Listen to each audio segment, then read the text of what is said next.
I'm Michael Firth, Product Marketing Manager for Texas Instruments Integrated Motor Drive Products. And today I'm coming to you from Kilby Motor Labs. This is where we do our advanced R&D for motor control algorithms. I'd like to spend a little time today talking about a pre-driver versus an integrated motor driver. What are the major differences and when would you select one versus the other? So to start, let's take a look at the block diagrams of the two different architectures. So what you see here at the top is a pre-driver. I've actually got here an example of a pre-driver. This is the DRV8301.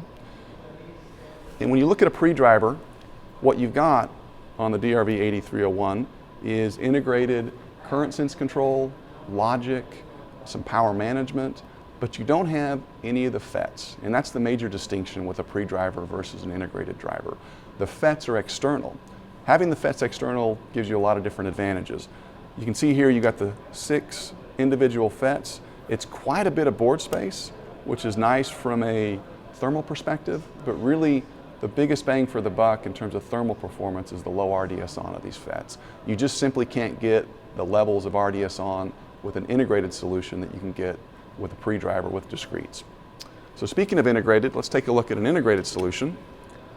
This here is the DRV8312, and you can see that it's much, much smaller, much cleaner. The FETs are actually integrated in this device. It's got 110 milliohm FETs, much smaller board space, but in terms of current capability, it's quite limited versus a pre-driver. So in terms of the advantages, why you pick a pre-driver, it basically is due to thermal performance and current requirements. Much higher current, much better performance in thermals. For an integrated driver, you pick that if you need the smallest possible design. They're very small in terms of board space. They're also very easy to drop in and design in terms of all the FETs and everything's taken care of. So speaking of thermal performance, let's take a look and see how these two devices compare when running identical conditions.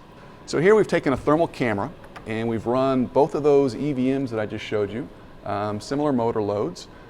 One, the DRV8312 with 110 milliohm integrated FETs, is running at 139 degrees C. This is at 24 volts, 3.5 amps RMS.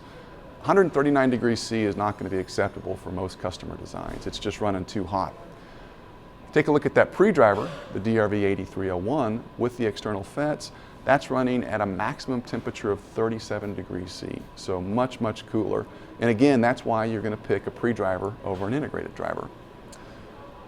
Let's take a look at one more set of thermal images. This is off of the DRV8711.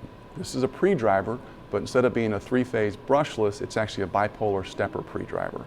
And in this example, we're running at 24 volts, 2 different currents, one at 3 amp peak and the other at 9 amp peak. And you can clearly see here in terms of temperature performance, it's spectacular. 3 amps, 53 degrees C on the pre-driver, that's the maximum temperature. At 9 amps, the maximum temperature is on the FETs, that's 60 degrees C.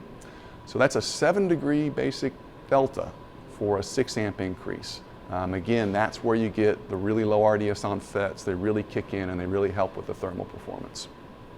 So in summary, when considering a pre-driver versus an integrated driver, consider the thermal performance requirements of the design. If you need high current with excellent thermal performance, the pre-driver is your choice. If you're looking for the smallest board space possible, simplest design, take a look at integrated motor drivers. I'd like to thank you for taking the time to watch this video, and if you have any questions, please see the following URLs.